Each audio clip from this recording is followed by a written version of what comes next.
প্রশাসন করে এত ব্যাপার জায়গা আসার নেই, আর ওরা এখন আর লাগে না। আজকে আমি দিনের বেলা মাগুরা মোহাম্মদপুরের একেবারে ওই ফরিদপুরের কাছাকাছি ওই গ্রামে ছিলাম। তো এরকম একটা ব্যাপার জায়গা, প্রশাসন এসেছিল, ডিএসবির একজন এসে বলছে, হুজুর এত দূর শয়তান আসে, আমরা এসে কি করবো? আগে আসতাম আপনাদের ধরার জন্য, এখন এসব আর নেই, এই জন্য সাঁতার আসতেও মন করবে। ঠিক আছে,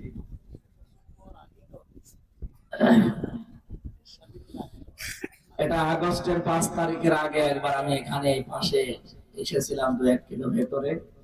সেখান থেকে মাহফিলটা না কিছু লাগবে না, সব নিয়ে কিচ্ছু লাগবে না। তাদের লাগে তাদের দিয়ে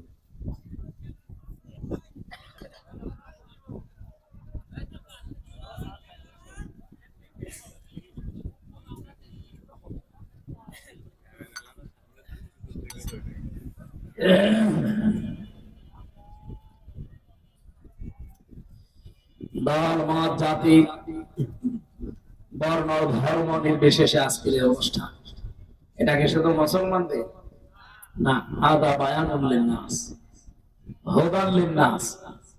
যদিও কোরআনে 3 জায়গায় 3 রকম আছে। কোরআনে কারিমের কথা বলতে গিয়ে আল্লাহ দিয়েছেন হুদাল লিন্নাস, হুদাল লিল মুসলিমিন, হুদাল লিল মুত্তাকিন। আল্লাহর কথা কি আমাদের মতো 2-3 নাম্বার? হ্যাঁ, এই কথা তো মিলছে না। এক এক জায়গায় তিনি এক এক রকমের কথা বললেন কেন? তাফসীরে ফি জিলালিল কোরআন সাইয়্যিদ কুতুব রাহমাতুল্লাহ আলাইহি খুব ভালো করে শুনবেন। আমি এত রাত পর্যন্ত কথা বলা অলরেডি বাদ দিয়ে দিয়েছি, এখন অনেক রাত। আমার মনে হয় ঘড়িতে 5টা বাজে, ঘড়ি রওশনের সাথে মতো হয়ে গেছে, সাদা চলবে না। হাতে দেওয়া না দেওয়ার সময় এখন বাজে বিকাল 5টা, মানে রাত 10টা 54 বেজে গেছে। আরে আল্লাহ, 5 ঘন্টা প্রায় ডিফারেন্স। ঘড়ি একবার কোন জায়গায় যেন কি সাপ দেখেছে, সে দেখে ভেতরে একটা পোকা মরে পড়ে আছে। বলছে আমার ড্রাইভারই তো মরে গেছে, চলবে কি করে? এমন মনে হয় ঘড়ির সেই অবস্থায় হয়েছে। এরে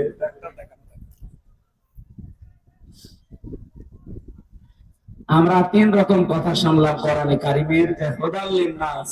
এই যে মাসটা চলে গেল, এই মাসের নাম কোরআনে কারিমে ছিল শাহরু রমাদান আল্লাযী উনজিলা ফীহিল কোরআন। এই একটা মাসের নাম শুধু কোরআনে আছে, বাকি 11 মাসের নাম কোরআনে পাবেন।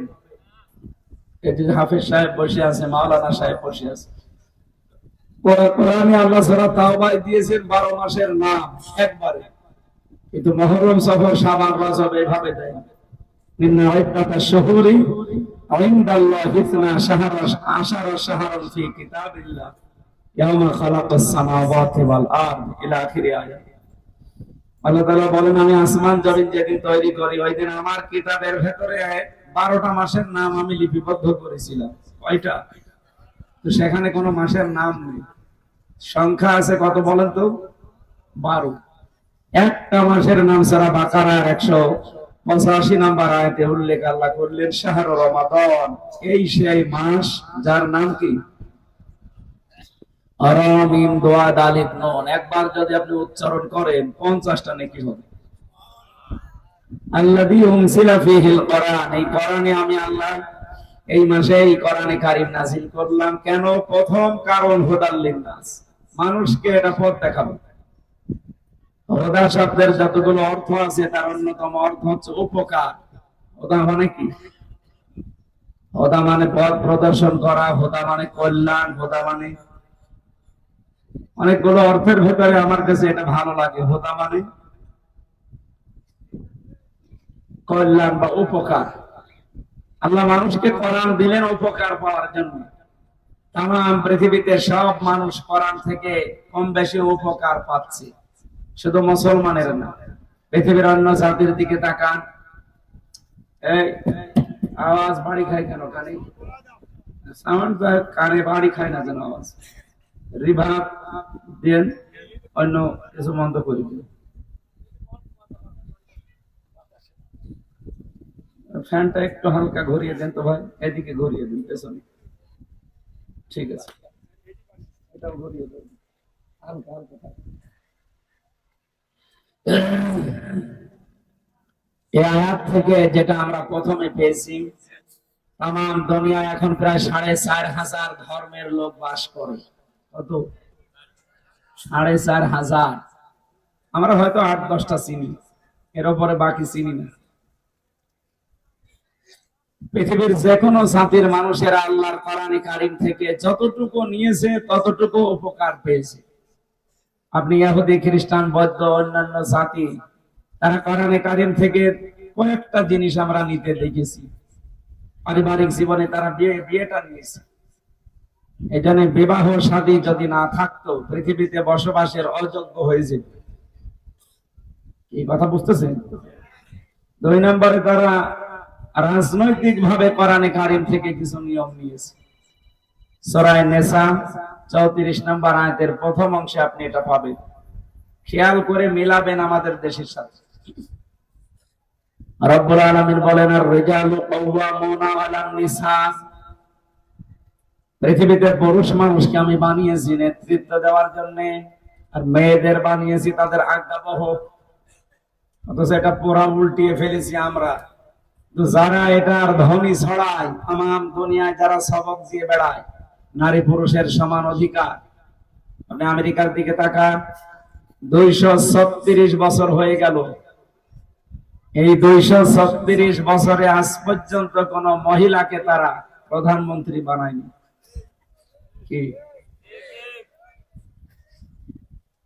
এই যে এবারও ডোনাল্ড ট্রাম্পের মতো একটা মাতাল মাতাল না, সবসময় টাল হয়ে থাকে, এই লোকটাকে তারা প্রধানমন্ত্রী বানিয়েছে। কিন্তু কমলা হ্যারিসের মতো এত বড় একটা শিক্ষিতা মেয়েকে তারা দায়িত্ব দেয়। একটা তাফসিরে আমি হাদিস পেয়েছি, নবীজি বলেন, লা ইউফলিহা কওমুন আল্লাহু আমরাহুম ইমরাতুন। নবীজি গ্যারান্টি দিয়েছেন কখনো ওই জাতি সফল হতে পারে না। শুধু পারে না তা না, পারছে না, পারবেও না। ইউফলিহা এটা মোজারে, বর্তমান ভবিষ্যৎ, প্রেজেন্ট ফিউচার, এর আগে লান এসেছে। নবীজি গ্যারান্টি দিচ্ছেন কখনোই হচ্ছে না, হবে না। যে জাতি তার নারীকে নেতৃত্বের আসনে বসিয়ে রেখেছে। আমেরিকা হয়তো কোরআনের এই আয়াত, এই হাদিস বিশ্বাস করে না, কিন্তু তারা মানতেছে, উপকার পাচ্ছে। আজ তারা পৃথিবীতে দাঁড়িয়ে গেছে এই একটাই কারণে, তারা জাতে মাতাল হলো তাহলে ঠিক আছে, আর আমরা জাতেও মাতাল তাহলেও মাতাল। 54 বছর হয়ে গেল। বলেন তো, আমাদের দেশে দায়িত্ব পালন করেছে প্রধানমন্ত্রী হিসাবে, রাষ্ট্রপতি হিসাবে এই দেশে নারী না পুরুষ? বেশিরভাগই নারী। তার মানে নবীজির এই কথা আমরা যতদিন না মানতে পারি ততদিন পর্যন্ত এই বাংলাদেশে মানুষ আমরা যাই করি সফল হওয়া সম্ভব না। সফল হওয়ার জন্য 5টা গুণ সূরা বালাদের ভেতরে পাবেন। কয়টা? Must be. এই 5টা গুণ যদি কোন ব্যক্তি, কোন পরিবার, কোন সমাজ, কোন রাষ্ট্র, কোন দল গ্রহণ করতে পারে, আল্লাহর কোরআন সূরা বালাদ গ্যারান্টি দিচ্ছে তারা সফল হবে। আমি যতটুকু মিলিয়েছি এই 5টা গুণ, এই দেশে যারা একামতে দিনের দায়িত্ব পালন করে তারা এগুলো সব সামনে পালন করার জন্য 100 ভাগ চেষ্টা চালাচ্ছে। যেহেতু কোরআন কারীম থেকে তারা নিয়েছে এই তথ্যটা, এই সবকটা। আর আমার বিশ্বাস, কোরআন থেকে কিছু নিলে কেউ ঠকবে না। খ্রিস্টানরা যদি না ঠকে দুনিয়ার হিসাবে, আমরা মুসলিম দাবি করে কোরআন কারীম থেকে সফল হওয়ার এই 5টা টিপস যদি নিতে পারি, আমরা ঠকে যাব? বলেন, ফাক্কু রাকাবা আও ইতআমুন ফি ইয়াউমিন যী মাসগাবা, ইয়াতীমান যা মাকরাবা আও মিসকিনান যা মাতরাবা, সুম্মা কানা মিনাল্লাযীনা আমানু ওয়া তাওয়াসাউ বিস সাবরি ওয়া তাওয়াসাউ বিল মারহামা। কয়টা গুণ বললাম? বলেন বলেন। এই 5টা গুণের অধিকারী যারা দুনিয়ায় হবে, উলাইকা আসহাবুল মাইমানা। আমরা আজ বাংলাদেশে অনেককে বামপন্থী ঘোষণা দিয়ে নিজেকে আনন্দিত মনে করে যে আমি আনন্দ পাচ্ছি। না, বামপন্থী পরিচয় দেওয়া এটা জাহান্নামী মানুষের কালচার। বাংলাদেশে পরিচয় যেন কেউ বুঝে শুনে দেবেন না। আপনি ডানপন্থী না বামপন্থী? বামপন্থী যারা, ওরা বিনা হিসাবে বিনা বিচারে জাহান্নামে। এরা হচ্ছে নারের অধিকারী। কিসের? বলেন বলেন। নার মানে আগুন। আর আরেকটা শব্দ আছে এর পাশাপাশি, নুন আলিফ র, নার। আর নুন ওয়া র, নূর। নূর মানে আলো। কোরআনে কারীমের 55টা নাম আছে, তার ভিতরে একটা নাম নূর। আবজাকুম মিনাল্লাহি নূরু ওয়া কিতাবুম মুবিন। অবশ্যই আল্লাহর পক্ষ থেকে তোমাদের কাছে এসেছে স্পষ্ট কিতাব, নূর। এখানে যেহেতু আলেম আছে তাদেরকে বলছি, অনেক মানুষ মনে করে এই এলাকায় হয়তো এগুলো এখনো প্রচার হয়নি বা চর্চা নেই, এগুলো চট্টগ্রাম বিভাগে বেশি। ওরা গরম সন্নি, ঠান্ডা সন্নি, মিঠা সন্নি নাম নিয়ে নবী নূরের তৈরি না মাটির তৈরি এই নিয়ে ফতোয়াবাজি করে ওরা দলই আলাদা করে ফেলে। এই কথা বলে দেখেন।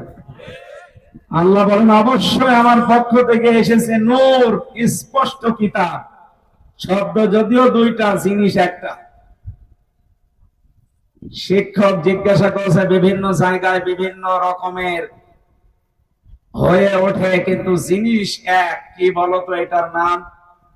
একজন বলছে চুল। কি?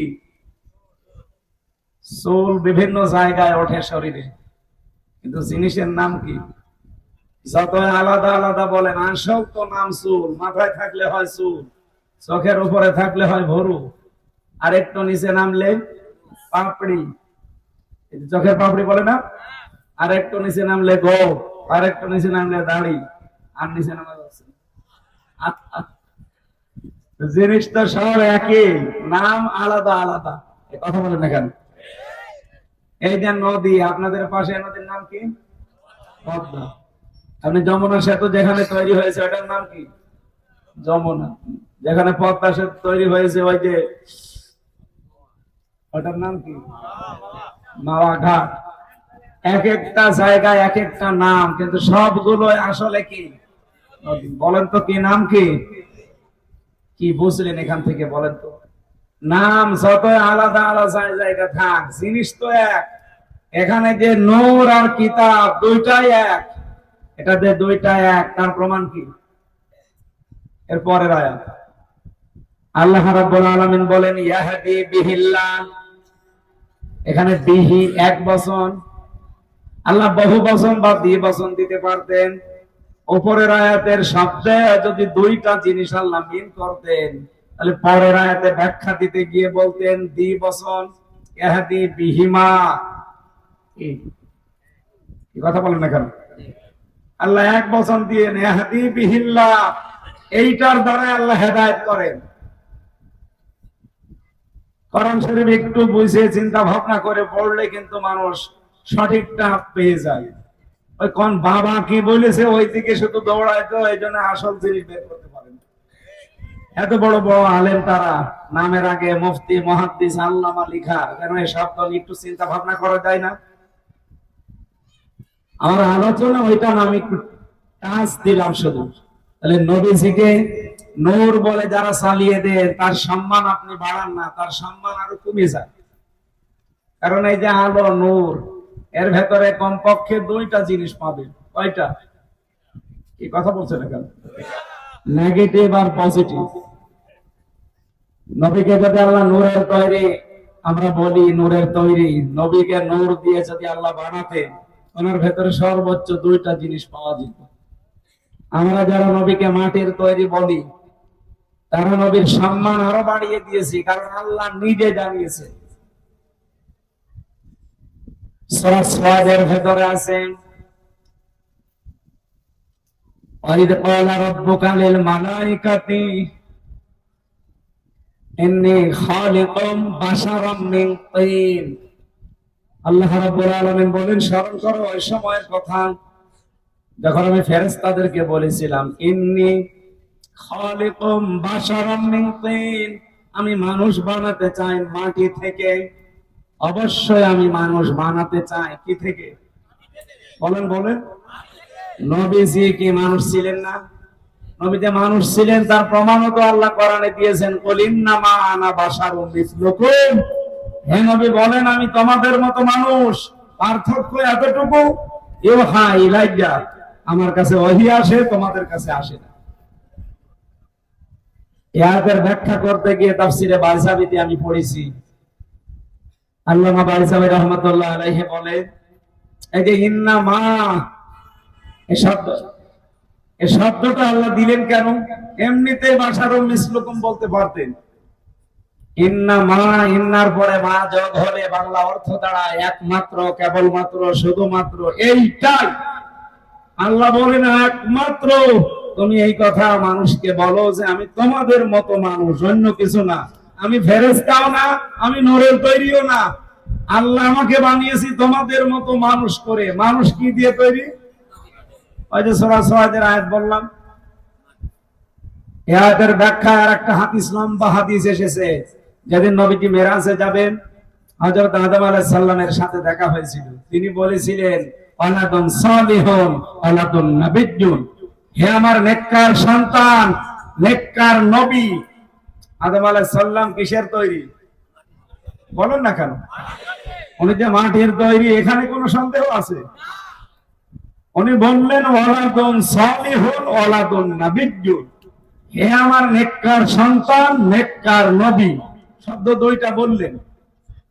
তিনি যদি সন্তানকে সম্বোধন করেন যে নেককার সন্তান, বাবা যদি হয় মাটির তৈরি, ছেলে হবে আগুনের তৈরি। কোন পাগলে কি বলে আপনাদেরকে? এই শব্দগুলো একটু চিন্তা ভাবনা করে পড়লে এই মানুষগুলো সব আহলে সুন্নাত ওয়াল জামাতের আকীদায় চলে আসার কথা। কিন্তু নিজেদের স্বার্থ সিদ্ধির জন্য আজ বিভিন্ন জায়গা থেকে তারা কিমি খেয়ে উল্টা পাল্টা ফতোয়া দেয়। আমি যে আয়াতগুলো দলিল দিলাম, হাদিস দিয়ে বললাম, এর বাইরে আর কিছু বলার নেই। আমার কথা ছিল, আপনি যদি ওই 5টি গুণ অর্জন করে সফল হতে পারেন, আপনি ডানপন্থী হবেন। আপনাকে আমার আল্লাহ নূর দিয়ে কোরআনে কারীমের মাধ্যমে তার বানানো বাগান জান্নাতে পৌঁছিয়ে দেবে। পক্ষান্তরে 5টি গুণ যারা অর্জন করে না, এই মানুষগুলোকে দুনিয়ায় বামপন্থী হিসাবে এর পরের আয়াতে দেখবেন আছে। এই মানুষগুলো বামপন্থী হতভাগা, যারা নিজেদেরকে বামপন্থী বলে আর নিজে নিজে আনন্দ পান। পরিচয় দিতে পারলে আপনার কাছে ভালো লাগে। আপনি যেন নিজেই প্রমাণ করে মানুষকে বলেন যে আমি নিজেই জাহান্নামী, আমি বামপন্থী আর আমি জাহান্নামী, কথা একই। কি কথা বলে না কেন? আমার আলোচনার বিষয় ছিল হুদাল্লিল মুত্তাকিন, হুদাল্লিন নাস দিয়ে আল্লাহ এটাই জানাতে চেয়েছেন, পৃথিবীতে যে মানুষগুলো কোরআনে কারীম থেকে কিছু নিতে চায়, অবশ্যই তারা দুনিয়া হিসাবে কিছু না কিছু উপকার কল্যাণ পাবেই। পক্ষান্তরে সবচাইতে বেশি কল্যাণ পাওয়ার কথা, এর চাইতে আরেকটু বেশি হুদাল্লিল মুসলিমিন, যারা মুসলমান তাদের জন্য। এখানে তামাম দুনিয়ায় যারা মুসলিম আপনি দেখবেন, মানুষের তুলনায় মুসলমানেরা কোরআন থেকে উপদেশ, হেদায়াত, এমনকি কোরআন থেকে উপকার, কল্যাণ একটু বেশি পায়। কি কথা বোঝানো লাগবে? আবার 3 নম্বরে আল্লাহ দিয়েছেন হুদাল্লিন নাস, হুদাল্লিল মুত্তাকিন। এই কোরআন থেকে একেবারে পরিপূর্ণ হেদায়েত পাবে, কল্যাণ পাবে, সুখ পাবে, শান্তি সমৃদ্ধি পাবে দুনিয়াতে যারা মুত্তাকি। তারা কি? তাহলে কোরআন থেকে যদি পুরোটা নেওয়া লাগে কল্যাণ, কি হওয়া লাগবে? আরো জোরে বলেন। সেই ট্রেনিং দিতে রমজানুল মুবারক এসেছিল, চলেও গেছে। আমরা কি মুত্তাকি হতে পেরেছি? না। মুত্তাকি হতে হয় যে সমস্ত জিনিসের দ্বারা, ওগুলো আমাদের ভেতরে এখনো তৈরি হয়নি। আমরা সামনে যদি ওই পয়েন্টে আসে, আমরা আপনাকে ট্রান্স দিয়ে জানাবো যে আমরা মুত্তাকি কতদূর পর্যন্ত হতে পেরেছি। আমরা কথা তুলেছিলাম রমজানুল মুবারকের নাম আল্লাহ কোরআনে দিয়েছেন মাত্র একটা মাস। এই মাসে আল্লাহ কোরআনে কারীমের মতো একটা বিশাল কিতাব নাযিল করলেন। 3 নম্বরে এটা মানুষকে হেদায়েত দেওয়ার জন্য আল্লাহ দিলেন। তাহলে হেদায়েতের বর্ণনা দিতে গিয়ে আল্লাহ ধাপ দিলেন কয়টা বলেন তো? 3টা। হুদাল্লিল নাস, হুদাল্লিল মুত্তাকিন আর হুদাল্লিল মুসলিমিন। কেউ হয়তো হালকা পাতলা কিছু পাবে তামাম দুনিয়াতে যারাই মানবে, আর মুসলমানের হাতে আর একটু বেশি পাবে। একেবারে পরিপূর্ণ কল্যাণ পেতে হলে কোরআনে কারিমের কাছে আপনাকে মুত্তাকি হওয়া লাগবে। কি হওয়া লাগবে? আল্লাহ আমাদেরকে পরিপূর্ণ মুত্তাকি হয়ে কোরআনের যে সম্পূর্ণ কল্যাণ, পরিপূর্ণ যে উপকার আছে, কোরআনের উপকার যেগুলো আছে, অনুনাজ্জিলু মিনাল কোরআনি মা হুয়া শিফা ওয়া রাহমাতুল লিল মুমিনিন, এই কোরআন নাযিল করার ধারাবাহিকতায় এমন এমন বিধান আমি আল্লাহ দিয়েছি যেটা মানুষ যারা মুমিন তাদের জন্য রোগ মুক্তির কারণ হবে। শারীরিক এবং মানসিক যত রোগ দুনিয়ায় হতে পারে সব রোগের মহা ঔষধ আল্লাহ কোরআনে দিয়েছে। এজন্য দিন যত যাবে তত এখান থেকে মানুষ আবিষ্কার করে এগুলো নিতে পারবে। রমজানুল মুবারকে অটোফেসির মাধ্যমে রোজা রাখলে যে উপকার হয় এটা অলরেডি এখন 2017 সালে বিজ্ঞান প্রমাণ করে দেখিয়ে দিয়েছে। জোরে বলেন সুবহানাল্লাহ। আমরা নবীকে নূরের তৈরি আর মাটির তৈরি এই শব্দটা বোঝাতে পর্যন্ত এসেছিলাম। এই বসেন, 1-1.5 ঘন্টা বসতে পারেন না, আপনি মাঝখানে বসেন। আমার ওয়াজে লাগিয়ে উনি বাড়ি চলে গেছে। আপনার আগে তো আমার চলে যাওয়া দরকার। হ্যাঁ, সামনে কিছু তথ্য আছে যেগুলো জীবনে এখনো শোনেনি, আসবে সামনে। একটু বসেন। এই কোথায় যাচ্ছে? এখানে রাখবেন না। পাবনাবাসী খেয়াল করেন, এই জায়গায় আল্লাহ রাব্বুল আলামিন মাটির তৈরি বলে ঘোষণা দেওয়ার কারণ আমরা পেয়েছি, কারণ মাটি এখন গবেষণা করে কমপক্ষে 10টা জিনিস পাওয়া যায়। কয়টা? আপনি মৃত্তিকা গবেষণাগার গাজীপুরে আছে, যান, মাটি দেন, দেখুন এখান থেকে 10টা তথ্য আপনাকে দিয়ে দেবে। আর এই আলো নিয়ে যান, নূর নিয়ে যান, এখান থেকে মাত্র 2টা জিনিস বের করে দেবে, নেগেটিভ আর পজিটিভ। মাটির ভেতরে আছে iron, silicon, magnesium, potassium, calcium. এরপরে এরকম 10টা বিষয় আমি নিজেই পেয়েছি। আর মানুষের এই শরীরের 3.5 হাত বডি গবেষণা করে বিজ্ঞান এখন বলছে কমপক্ষে মানুষের ভেতরে পাওয়া যায় 13টা জিনিস। কয়টা? বাবার স্ফুলিঙ্গ দিয়ে দ্রুত গতিতে যে পানিটা বের হয়ে মায়ের রেহেমের ভেতরে জমা হয়, বিজ্ঞান এখন দেখাচ্ছে 1500 বছর পরে এই তথ্যটা আবিষ্কার হয়েছে মাত্র 200 বছর আগে। অথচ আল্লাহ পাক এই তথ্য কোরআনে কারিমের সূরা নাহলের ভেতরে 78 নম্বর আয়াতে দিয়েছেন 1500 বছর আগে। রব্বুল আলামিন বলেন, মানুষের এই বাবার স্ফুলিঙ্গ দিয়ে যে পানিটা বের হয়ে এসেছে, না পাক পানি তামাম পৃথিবীতে কোন মার্কেটে বিক্রি হয় না। হয় 4 আনাও দামও নেই, ফিরিয়ে দিলেও কেউ নেবে না। 5টা জিনিস আল্লাহ এটা দিয়ে বানায়। 4টা জিনিস, চুল, রগ, হাড় আর পর্দা। মায়ের যে রেহেমে যেখানে সন্তান থাকে, বাচ্চা দানি বলা হয়, এই জায়গায় আল্লাহ যে নাপাক পানিটা রেখে দিয়েছেন, এখান থেকে আরো 4টা জিনিস বানায়। রক্ত, গোশত, চর্বি আর চামড়া। 4 8টা জিনিস যখন এক হয়ে যায়, 40 দিন 40 দিন 40 দিন এভাবে করতে করতে 6 মাসের ভেতরে বিভিন্ন আকার ধারণ করে। এটা আলাক থেকে মদগা, আলাকা, এভাবে আস্তে আস্তে আমার আল্লাহ বানাতে থাকেন। রব্বুল আলামিন কোরআনে কারিমে সূরা মুমিনুনের ভেতরে ঘোষণা এভাবে দিয়েছেন, 40 দিন 40 দিন এভাবে পাল্টাতে পাল্টাতে 6 মাস যখন হয়ে যায়, আমি আল্লাহ আমার রব নামের কারণে মানুষকে 5টা জিনিস দান করি। ওয়াজাআলা লাকুমুস সামআ ওয়াল আবসারা ওয়াল আফইদা ইলা আখির আয়াত। শ্রবণ শক্তি, দর্শন শক্তি, বাক শক্তি, আকেল শক্তি আর ঘ্রাণ শক্তি, এই 5টা আমি আল্লাহ নিজে দান করি আমার রব নামের কারণে। যদি একটাও কম দিতাম, দুনিয়ায় আসতে ঠিক কিন্তু পূর্ণাঙ্গ না, অপূর্ণাঙ্গ হয়ে। বলেন তো, আমাদের যদি আল্লাহ দর্শন শক্তি না দিত, আপনার মা আর বাবা না 8টা দিয়েছে, 4 চুল, রগ, হাড় আর পর্দা, রক্ত, গোশত, চর্বি আর চামড়া। এই 4 8টা জিনিস আপনার শরীরের ভেতরে পাবেন। বাকি পাঁচটা জিনিস না হলে আপনি দুনিয়ায় এসে পূর্ণাঙ্গ মানুষ কেউ বলবে না। তার অন্যতম একটা দর্শন শক্তি দেখা। এটা যদি আল্লাহ না দিত, আপনি আসতেন দুনিয়ায় কিন্তু কানা হয়ে, মানে কানা আসে না, তার মানে আল্লাহ দর্শন শক্তি তারা দেয়নি। এই বিষয়টা যদি একটু চিন্তা করতে পারতেন, জীবনে আল্লাহকে সেজদা দেওয়া বাদ দিতেন না। কি কথা বললেন না? কুমিল্লাতে একবার খাবার খাচ্ছিলাম, হঠাৎ করে দেখি অন্ধ আমার পাশে বসা, কারেন্ট চলে গেল। আমরা তো চিল্লা পাল্লা করছি, অন্ধ আমার হাত চেপে ধরে বলছে, হুজুর মাত্র 2 মিনিট কারেন্ট চলে গেছে, আপনি চিল্লাচ্ছেন। অথচ 40 বছর আমার জীবনে কোনো কারেন্ট নেই। 40টা বছর হয়ে গেল আমি দেখি না। আমি আগে কিন্তু দেখতে পেতাম। টাইফয়েড হওয়ার কারণে আমার চোখ দিয়ে এটা বের হয়ে গেছে, এই জন্য 2 চোখই নষ্ট হয়ে গেছে। আর 40 বছর হয়ে গেল আমি কিচ্ছু দেখি না। ওই আমি তো চিল্লালাম না। মাত্র 2 মিনিটে আপনারা সবাই সকলা মানুষ চিল্লান। চিল্লানোর কথা তো আমার।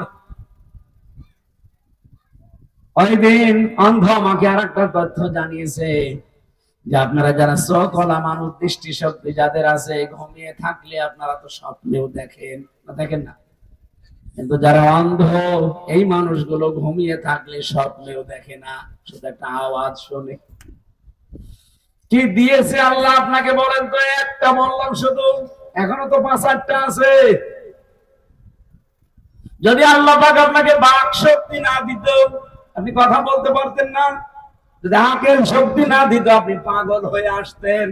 কত পাগল আসে না দুনিয়ায়।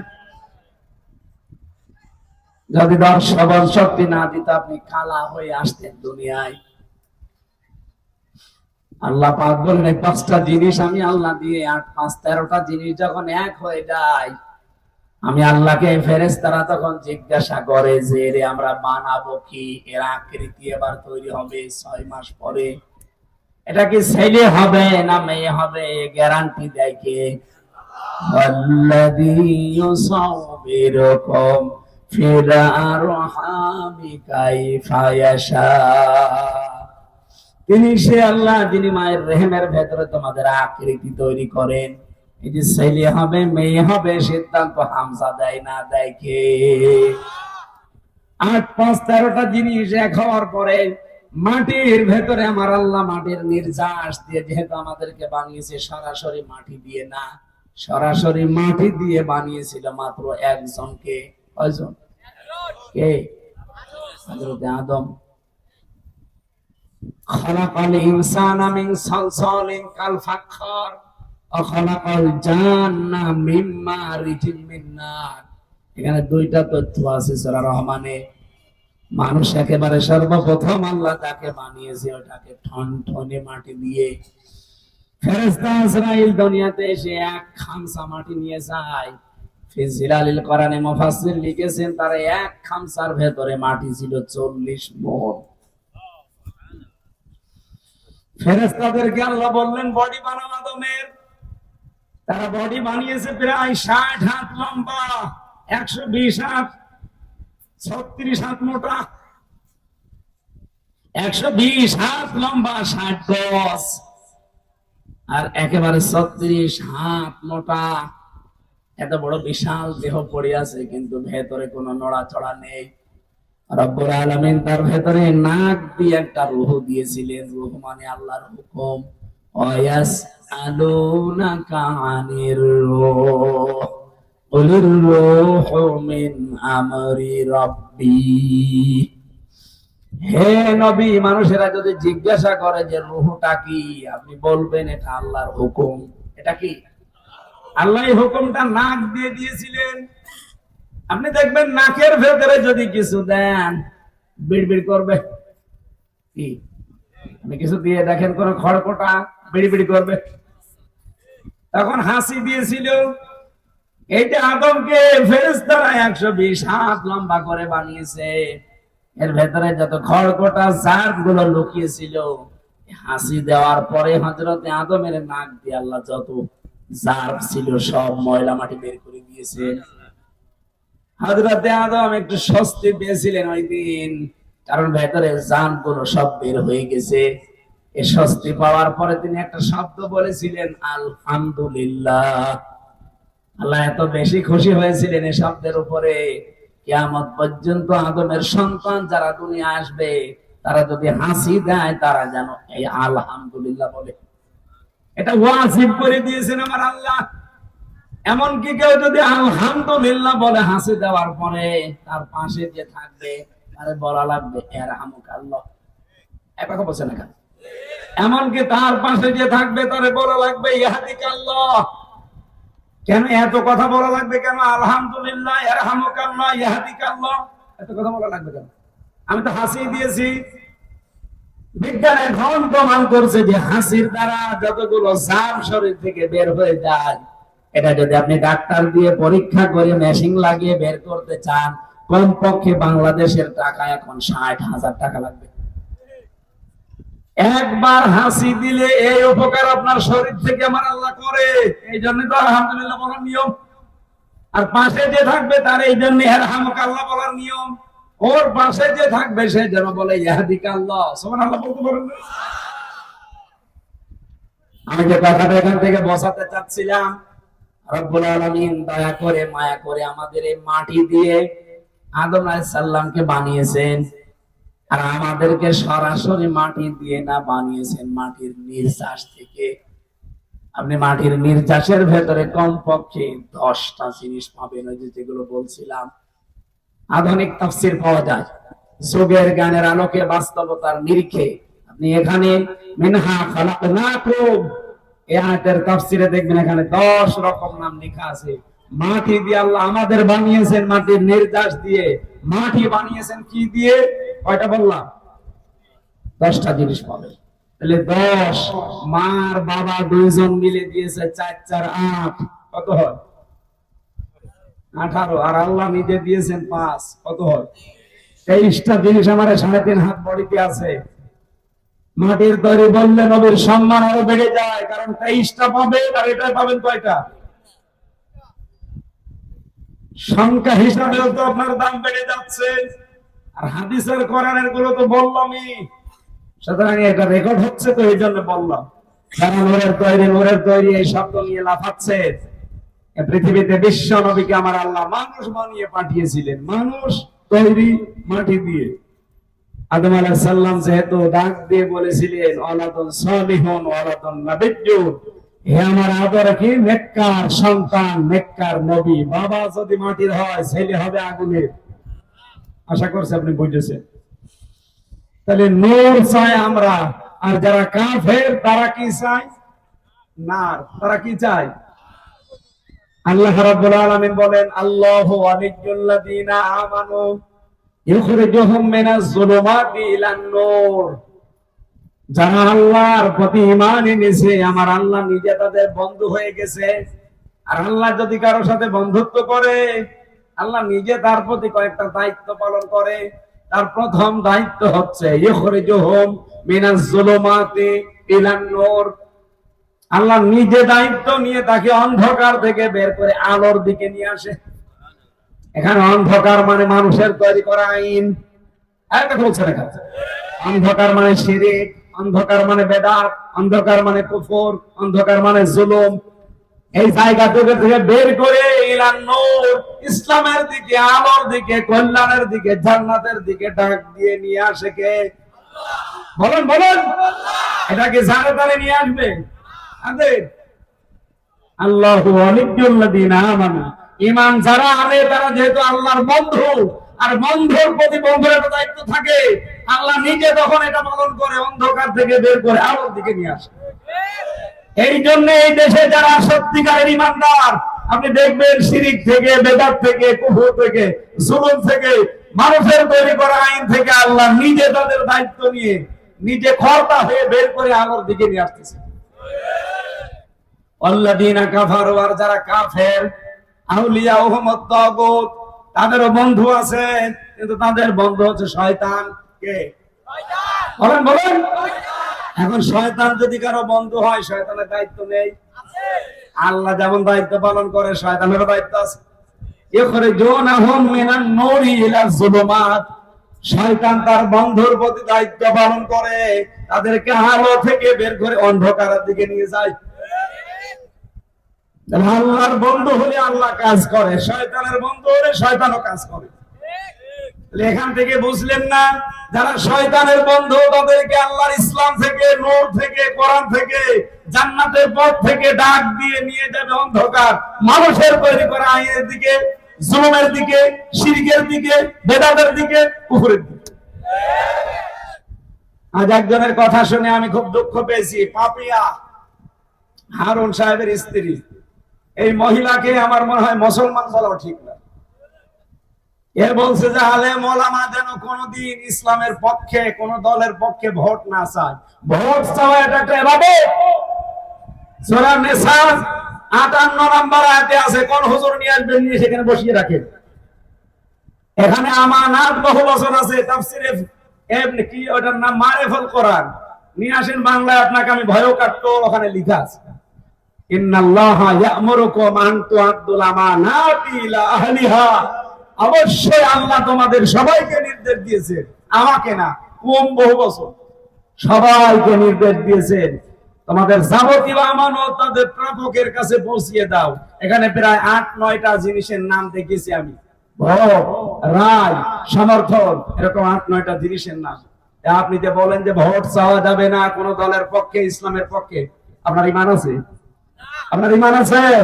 এই মহিলা মারা গেলে যেন কেউ জানাজা না পড়া, ও যদি তাওবা না করে, ওর জানাজাও জায়েজ নেই, ওর স্বামীর জানাজাও জায়েজ নেই। দুইটা আলেম বিদ্বেষী। আপনি দল করবেন করেন, কোরআনে হাত দিতে যান কোন কারণে? আপনার পেটে বম মারলে কোরআন মানে কি আপনিও পারবেন, আপনার স্বামীও পারবেন। কোরআন মানে কি আমার মনে হয় স্বামী স্ত্রী দুইজনের একজনও বলতে পারবে না। কোরআন মানে কি? কোরআন মানে বহুল পঠিত পাঠ্য। এই পৃথিবীতে সবচাইতে বেশি পড়া হয়েছে কোনটা? বললাম না 4500 ধর্ম আছে, আর 4500 ধর্মীয় গ্রন্থ আছে। আমি বাইরের দেশগুলোতে সফর করি মাঝে মাঝে, এই যে মালয়েশিয়া, ইন্দোনেশিয়া, সিঙ্গাপুর, থাইল্যান্ড, এই সমস্ত অমুসলিম দেশ যেগুলোতে যাই, ওই মানুষগুলো ওদের ধর্মীয় গ্রন্থ যা পড়ে পড়ে সবচেয়ে বেশি চিন্তা ভাবনা করে পড়ে কোরআন শরীফ। ওদের বড় বড় লাইব্রেরিতে গুলোতে দেখেছি, হয় একেবারে উপরে তুলে রাখা আছে কোরআনের তাফসীর, লক্ষ লক্ষ বই আছে লাইব্রেরি। আমি এই সেদিন কয়েকটা লাইব্রেরিতে ভিজিট করেছিলাম। আমাদের কুষ্টিয়া ইসলামী বিশ্ববিদ্যালয়ের যে লাইব্রেরি, এরকম কমপক্ষে 20 ডবল হবে। মালয়েশিয়া ইন্টারন্যাশনাল বিশ্ববিদ্যালয়ে গিয়েছিলাম, ওখানে যে লাইব্রেরি আছে 4 তলা 5 তলা, এরকম মনে হয় 20 ডবল হবে। বই কত আছে আপনার মাথায় ধরবে? বই খুঁজতে হলে কম্পিউটার লাগে, লিখে দেওয়া লাগে কম্পিউটারে, তো অমুক থাকে অমুক তলায় অমুক বইটা আছে। তাছাড়া আপনি সারাদিন খুঁজেই যাবেন, জীবনেও পাবেন না। এতটুকু জায়গা না। এই সবার উপরে তাকিয়ে দেখি আল্লাহ কোরআন ওখানে রাখা আছে। সুবহানাল্লাহ বাড়ি যে বলবে। আমি যে কথাটা তুলেছিলাম, শয়তান যদি কারো বন্ধু হয় তার তো কাজ আছে। সুতরাং যারা আজ বলেন যে কোন দলের পক্ষে, ইসলামের পক্ষে ভোট চাওয়া যাবে না, কেউ যেন না চায়, আপনি মনে করেন, বিশ্বাস করেন, শয়তান আপনাকে দখল করে ফেলছে। কোরআনের হক কথাগুলো বলতে গেলেই বলে যে জামাতের লোক, শিবিরের লোক, সরমনার লোক। কেন? আপনি শয়তানের পক্ষে কাজ করতে কোনো ভয় পান না, কোন তিরস্কার কিছু মনেই করেন না। আর আমি আল্লাহর পক্ষে কাজ করতে গিয়ে, ইসলামের পক্ষে কাজ করতে গিয়ে ভয় পাবো মানে? সেদিন আর নেই। এই কথা বলেন না কেন? এখনো পর্যন্ত অনেকে কিন্তু উল্টাপাল্টা কাজ ছাড়েননি। গতকালকেও চাঁদাবাজি করেছে মাগুরাতে, চাঁদাবাজি করেছে, টাকা পয়সা দিতে রাজি হয়নি, তার বাড়ি ঘর ভেঙে দিয়েছে। আপনি কোথায় আছেন এখনো? আপনিও দেশের বৈধ নাগরিক, আমিও দেশের বৈধ নাগরিক। আপনাকে টাকা দেওয়া লাগবে? টাকা কি আপনার বাবার টাকা নাকি? কথা বলেন না কেন? নাকি আগস্টের 5 তারিখের আগে পেয়েছেন? এটা এখন এপ্রিলের 5 তারিখ চলছে, অলরেডি 8 মাস হয়ে গেছে। কথা বলেন। এরা যদি আগের মতো ঝামেলা করেন, আমরাও কিন্তু আগের মতো ঝামেলা করি। এই জন্য আপনারা সাবধান হবে। নিজের চরিত্রই ঠিক নেই, একটা দাজ্জুস মানুষ, নিজেও দাজ্জুস, বউটাও দাজ্জুস। আর তারা যদি আলেমদের পরামর্শ দেয়, আলেমদেরকে নির্দেশ দেয়, আমার মনে হয় শয়তান পর্যন্ত হাসে এর কথা শোনাতে। আল্লাহ বলেন ওয়ালাইকা আসহাবুন নার, এরাই হচ্ছে জাহান্নামের আগুনের অধিবাসী, হুম ফিহা খালিদুন, চিরকাল সেখানে থাকবে। তাহলে যারা এই পৃথিবীতে যারা জাহান্নামে যাবে, যেটার নাম আরবিতে কি বললাম? না, বলেন বলেন। রব্বানা আতিনা ফিদ দুনিয়া হাসানা ওয়া ফিল আখিরাতি হাসানা ওয়া কিনা আযাবান নার। হে আল্লাহ, দুনিয়ায় শান্তি দাও, আখিরাতে মুক্তি দিও, আর জাহান্নামের আগুন থেকে আমাদের বাঁচাও। নার মানে আরো জোরে। শয়তান চাই নার, কারণ শয়তান নার দিয়ে বানানো, আর আমরা চাই নূর। আমরা কি চাই? আরো জোরে। নূর মানে কোরআন। নূর মানে বললাম 55টা নাম আছে, তার ভেতরে একটা নাম নূর। আমি নূরের ব্যাখ্যা দিতে গিয়ে তো পর্যন্ত চলে গেছি। সেই নূর থেকে কিছু কথা শোনার জন্য আপনারা বসে আছেন। আল্লাহ রাব্বুল আলামিন আজকের তেলাওয়াতকৃত আয়াত থেকে হেদায়েত আকারে কিছু কথা নিয়ে যাওয়ার তৌফিক যেন দান করেন, বলেন আমিন। দরুদ আর সালাম পাঠ করছি আমাদের নবী, মানবতার মহান শিক্ষক মুহাম্মদুর রাসূলুল্লাহ সাল্লাল্লাহু আলাইহি ওয়াসাল্লামের প্রতি।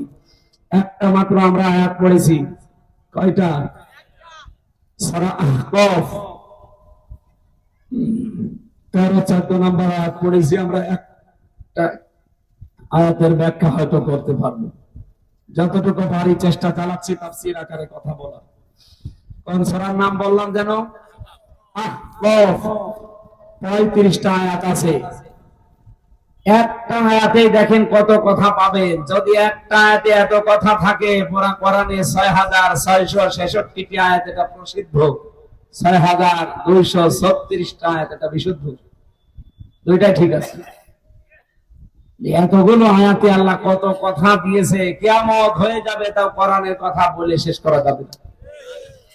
আল্লাহ রাব্বুল আলামিন বলেন ইন্নাল্লাযীনা ক্বালু, নিশ্চয় যারা এই কথা বলে, যারা এই কথা বলে রব্বুনাল্লাহ, আমাদের রব আল্লাহ, এই কথা বলে শেষ করে দেয় না। সুম্মাস্তাকামু, এর উপরে টিকে থাকে। আল্লাহ শর্ত দিয়েছেন দুইটা, আল্লাহকে রব বলা লাগবে, 2 নম্বরে রবের উপরে টিকে থাকা লাগবে। ফালা খাউফুন আলাইহিম ওয়ালা হুম ইয়াহজানুন, রব্বুল আলামিন বলেন তাদের জন্য আমার ঘোষণা, তাদের কোনো ভয় নেই, চিন্তাও নেই। উলাইকা আসহাবুল জান্নাহ, এরাই হচ্ছে জান্নাতের অধিবাসী। খালিদিনা ফিহা, চিরকাল সেখানে থাকবে। জাযাম বিমা কানু ইয়ামালুন, তারা যে কাজ কারবার দুনিয়ায় করেছে তার পুরস্কার এইটা। সুবহানাল্লাহ বলতে পারেন না? এটা বাংলা অর্থ ছিল। এবার আমরা ব্যাখ্যায় যাচ্ছি। কবরে যাওয়ার পরে 3টা প্রশ্ন হবে। তার প্রথম প্রশ্ন ছিল মার রব্বুকা, কি ছিল? বলেন বলেন। আপনি যদি কবরে বলতে চান রব্বি আল্লাহ, আমার রব আল্লাহ, মাস্ট বি আপনাকে এই প্রশ্নের জবাব দিতে হলে 5টা বিষয় দুনিয়ায় মানা লাগবে। এদিকে খেয়াল করেন। আপনি এখন কবরে চলে যাবেন, এখনই মারা গেলে রাতটাও হয়তো আপনাকে পার করতে দেবে না এলাকার মানুষ। কারণ আমরা জানি যে যত তাড়াতাড়ি মাটি দেওয়া হয় তত ভালো। কয়টা জিনিস তাড়াতাড়ি করা লাগে? 3টা। 1 নম্বরে মানুষ মারা গেলে বেশি দেরি করা ঠিক না, তাড়াতাড়ি করে কবরে দিয়ে দেবেন। যত তাড়াতাড়ি কবরে দেবেন তার জন্য ভালো, আমাদের জন্য ভালো। অনেকে রেখে দেয় যে অমুক সারা গালি আসবে, রেখে দেন ফ্রিজ করিয়ে। কেন তারা রেখে দেওয়া লাগবে? 2 নম্বরে কারো যদি মেয়ে বিবাহ যুক্ত হয়, সৎ পাত্র যদি যোগ্য পেয়ে যান, দেরি করবেন না, তাড়াতাড়ি দিয়ে দেন। কিন্তু এই জায়গায় আমরা অনেকে দেরি করি না। নিজের পায়ে আগে দাঁড়াক, নিজের পায়ে দাঁড়াতে গিয়ে দেখা যাচ্ছে অন্যের পায়ে চলে গেছে আল্লাহ রাস্তায়।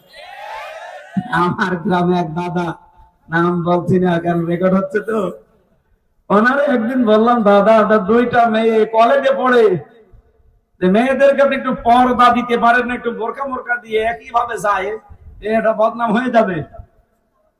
হামজা কসি মেয়ে আর একটু বড় হোক, ইন্টারে পড়ে কসি মেয়ে। ইন্টারে মানে তার মানে কমপক্ষে 18-19 বছর বয়স হবে। কথা বলছে না কেন? এটা চমকা মেয়ে তো, আর সুন্দরী ওইরকম। কয়েকদিন পরে শুনলাম বাড়িতে দুইটাই আল্লাহ রাস্তায় কার হাত ধরে পালিয়েছে। বাড়িতে দেখি দুইজন স্বামী স্ত্রী কাঁদতে কাঁদতে পাগল হয়ে যাচ্ছে, চোখ হয়ে গেছে আপেলের মতো মোটা মোটা। দাদারে বললাম, দাদা কেন্দ্রে লাভ নেই, কচি মেয়ে। কচি মেয়ে এত করে বললাম অন্তত ঢেকে ঢেকে পাঠান, পর্দা দেন, বোরকাটা দেন। না, কচি মেয়ে। এখন নেন, বিবাহযোগ্য হলে মেয়েদেরকে ঘরে রাখা যাবে না, বিয়ে দেওয়া লাগবে।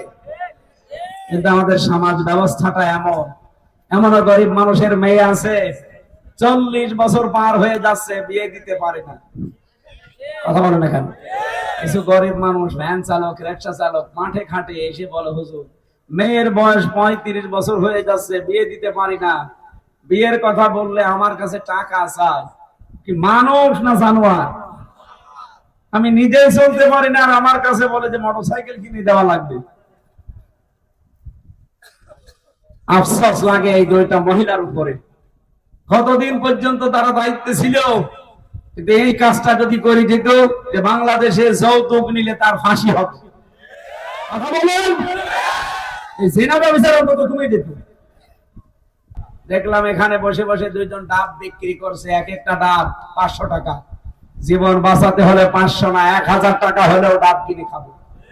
বলেন বলেন, মেয়েদেরকে যদি আমরা সত্যি ওইভাবে রাখতে পারতাম, মেয়েদের যৌতুক দিয়ে বিয়ে দেওয়া লাগতো না, ওদেরকে আরো যৌতুক দিয়ে আমার নিজে বিয়ে করা লাগতো। 3 নম্বরে যদি নামাজের সময় হয়ে যায়, ফরজ নামাজের, তখন আর দেরি করা যাবে না। অনেকে অনেকের জন্য অপেক্ষা করে, না মোড়ল আসতেছে আর একটু দাঁড়ান, সভাপতি আসতেছে। কিসের সভাপতি? কারো জন্য অপেক্ষা করা যাবে না। যদি নামাজের নির্ধারিত সময় এসে যায়, এই 3টা কাজে আপনারা আর দেরি করবেন না।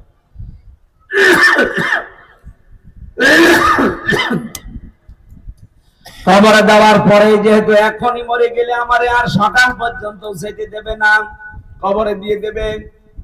এখন হয়তো রাত 11টা বাজে, 2টার ভেতরে আমারে কবরে আপনারা দিয়ে দেবেন। কবরের প্রথম প্রশ্নই জিজ্ঞাসা করবে, মার রব্বুকা, তোমার রব কি? কে? একথা যদি কেউ বলতেই চান, দুনিয়ার এই প্র্যাকটিক্যাল লাইফে তাকে 5টা প্রশ্নের জবাব জোগাড় করা লাগবে। রব শব্দের 5টা অর্থ আমি পেয়েছি। 1 নম্বরে রব মানে সৃষ্টিকর্তা। রব মানে ইকরা বিসমি রাব্বিকাল্লাযী খলাক। বলো তোমার ওই প্রভুর নামে, রবের নামে, যিনি তোমাকে। বলেন বলেন, সৃষ্টিকর্তা হিসাবে আপনাকে আল্লাহকে মানা লাগবে। এটা যদি কেউ না মেনে অন্য কাউকে মানেন, আপনি কবরে যেয়ে বলতে পারবেন না রব আমার আল্লাহ। এই পৃথিবীতে এখন মাত্র 200 কোটি মানুষ এই কথা বলে যে রব আমার আল্লাহ, আল্লাহ আমাদের বানিয়েছে।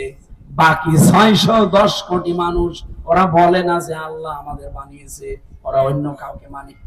তাহলে সৃষ্টিকর্তা হিসাবে বাকি 610 কোটি মানুষ কিন্তু আল্লাহ আমাদের সৃষ্টিকর্তা এটা মানে না, বিশ্বাসও করে না। 2 নম্বরে রব মানে আইনদাতা। রব মানে, এবার অনেকে মনে করছে হুজুর মনে হয় রাজনীতি আরম্ভ করবে। আরে ভাই না, ভোটে আমি দাঁড়াচ্ছি না, ভোটে দাঁড়াচ্ছে ফরাদ স্যার, আর এখানে দাঁড়াচ্ছে আফজাল স্যার, সুতরাং ইকবাল স্যার আপনার ভেতরে।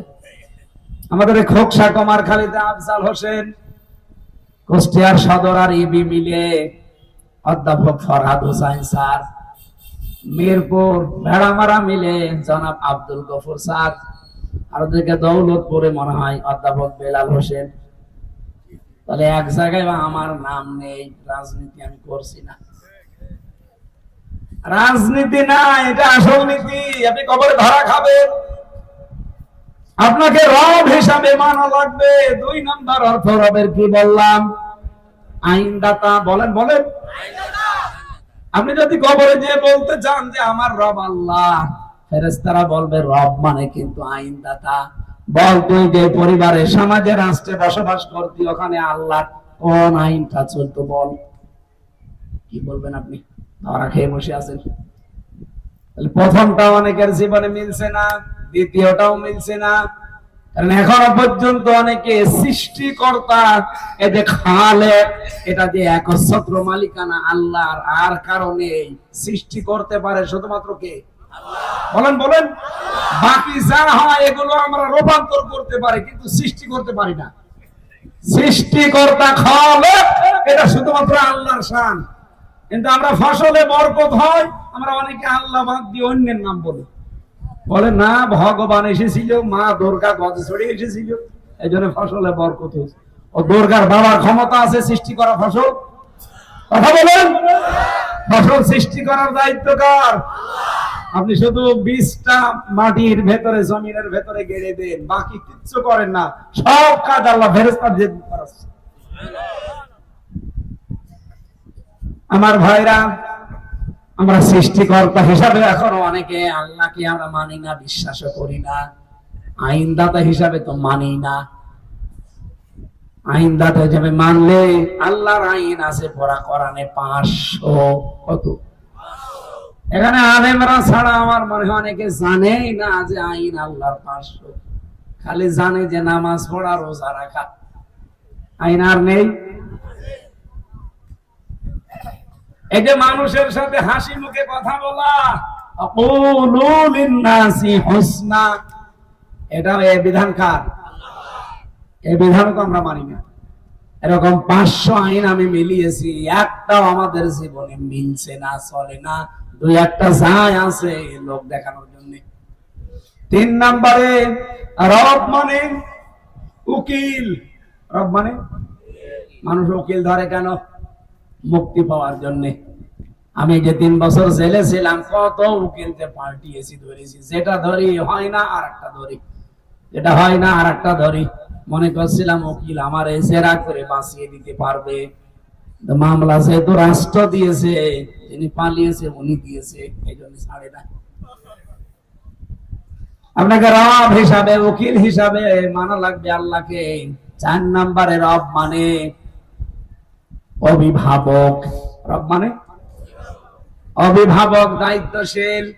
এটা আমার আল্লাহর বিশ্বাস। এটা আমার জীবনের ভেতরে যদি না থাকে যে আল্লাহ আমার দায়িত্বে আছেন, উনি আমার অভিভাবক, এটা যার ভেতরে যত বেশি বদ্ধমূল থাকবে, তার ঈমান তত আল্লাহর কাছে দামি হবে। যেই লোকটা এই চিন্তা ভাবনা করে যে আমার রব আল্লাহ, আমার অভিভাবক আল্লাহ, আমার দায়িত্বশীল আল্লাহ, আমি ভরসা করতে পারি শুধুমাত্র আল্লাহ ছাড়া আর কারো উপরে না, আপনি দেখবেন সেই লোকটা ঈমানের উপরে টিকে থাকতে পারে। আমি নিজে কয়েকজনের উদাহরণ মাঝে মাঝে দেই, যারা আমি দেখেছি, এই কারণে দেই। যারা সত্যিই বলেছিল আমার রব আল্লাহ, এর উপর টিকে ছিল, তার ভেতরে বাংলাদেশে মীর কাসেম আলী একজন, শহীদ আব্দুল কাদের মোল্লা একজন। এক কথা বলছেন না? শহীদ আব্দুল কাদের মোল্লা রহমতুল্লাহ আলাইহি, যেদিন ওনার ফাঁসি হবে, ওনার দায়িত্বে যে কারারক্ষী ছিল, ওই কারারক্ষী আমারও দায়িত্বে ছিল। উনি আমার নিজেই শোনাচ্ছিল, যেদিন ফাঁসি হবে ওই দিন ওনারা যে বলেছিলাম যে স্যার প্রস্তুতি নেন, আপনার পরিবার, স্ত্রী, নাতি নাতি যারা আছে এরা দেখা করতে এসেছে। ওনার স্ত্রী যে দেখে, দেখা শেষ সাক্ষাৎ যেহেতু, যে দেখে বসে আছে, চা বানিয়ে খাচ্ছে। কি গো, কিছুক্ষণ পরে তো তোমার বিদায়, এখন চা খেতে আসো কেন? স্ত্রীকে ডাক দিয়ে বলে পিয়ারি। স্ত্রীর নাম আদর করে ডাকতো পিয়ারি বলে। পিয়ারি, আমি সারাদিন রোজা ছিলাম, আল্লাহর সাথে যেহেতু আমার সাক্ষাৎ হবে আজ, আমার মালিকের কাছে আমি রোজা রাখা অবস্থায় যেতে চাই। ওরাকে খাবার আমাকে দিয়েছিল, ওগুলো আমি খাইনি। ওরা আমাকে গোশত দিয়েছে, দই দিয়েছে, কারণ শেষ খাওয়া, ভালো ভালো খাবার দিয়েছিল, একটাও আমি খাইনি। সারাদিন রোজা ছিলাম, খেজুর দিয়ে আমি ইফতার করেছি, এখন এই চাটাই শেষ খাওয়া দুনিয়ার, আমি নাকের ভেতরে ঘ্রাণ পাচ্ছি, মনে হচ্ছে জান্নাতের খাবার আমার জন্য অপেক্ষা করছে। এ পিয়ারে একটু বলো তো দেখি, কোন পোশাক পরে গেলে মালিকের সামনে ভালো লাগবে?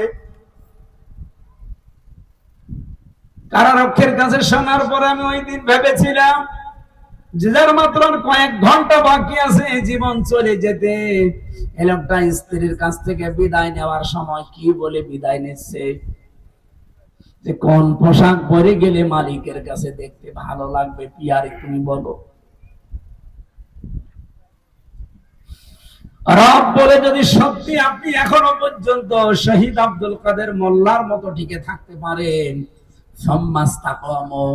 আল্লাহ বলেন ফালা খাউফুন আলাইহিম ওয়ালা হুম ইয়াহজানুন, কোনো চিন্তা নেই, কোনো ভয় নেই।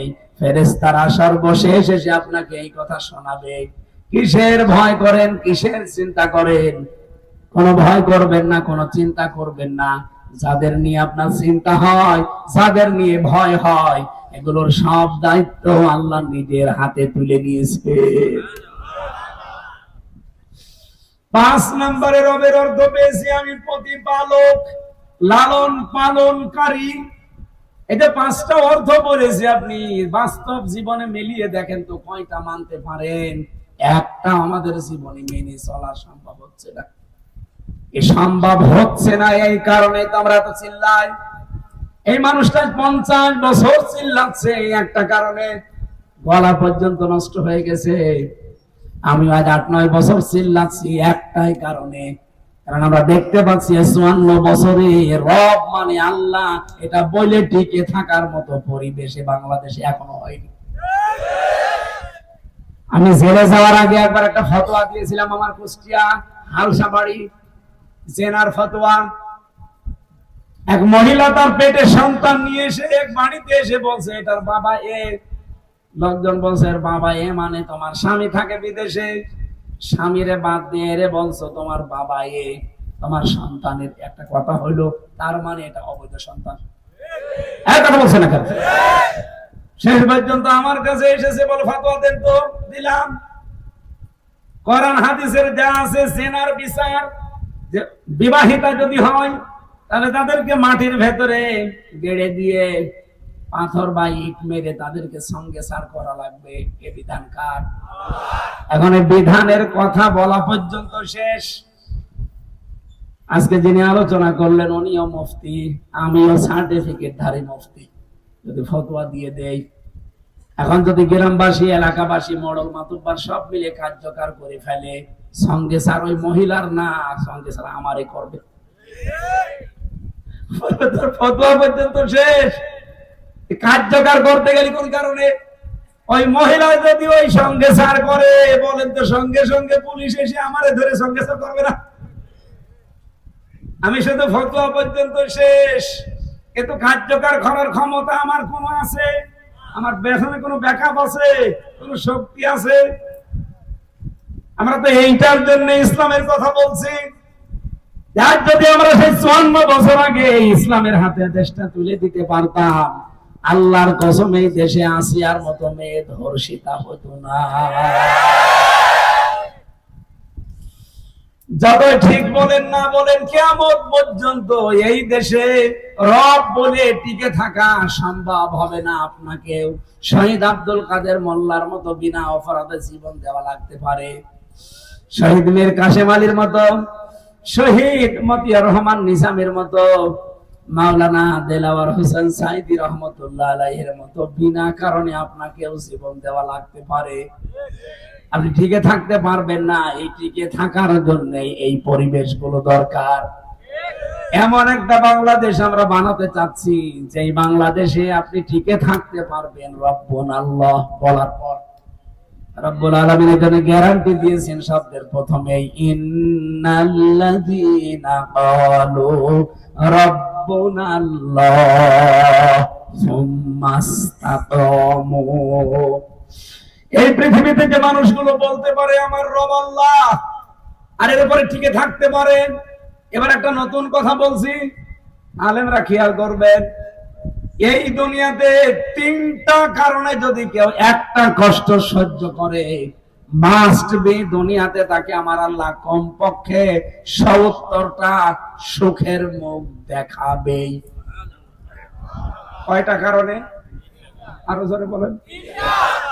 এই তথ্যটা আছে সূরা আল নাসর 5 এবং 6 নম্বর আয়াতে। আপনি হয়তো এভাবে এতদিন ভাবেননি, এবার চিন্তা ভাবনা করে পড়বেন। ফা ইন্না মা'আল উসরি ইসরা, ইন্না মা'আল উসরি ইসরা। আপনি এখানে মা এই শব্দের পরেই দেখবেন উসরা, এর আগে দেখবেন আলিফ লাম। যেহেতু আলেম ওলামা আছে, এখানে আলিফ লাম নির্দিষ্ট করার জন্য মারিফা বলা হয়। আল্লাহ উসরুন শব্দ দেওয়ার আগে দিলেন আলিফ লাম, এর আগে মা লাগিয়েছেন, এর আগে ইন্না দিয়েছেন। আবার এক আয়াত দুইবার রিপিট করলেন।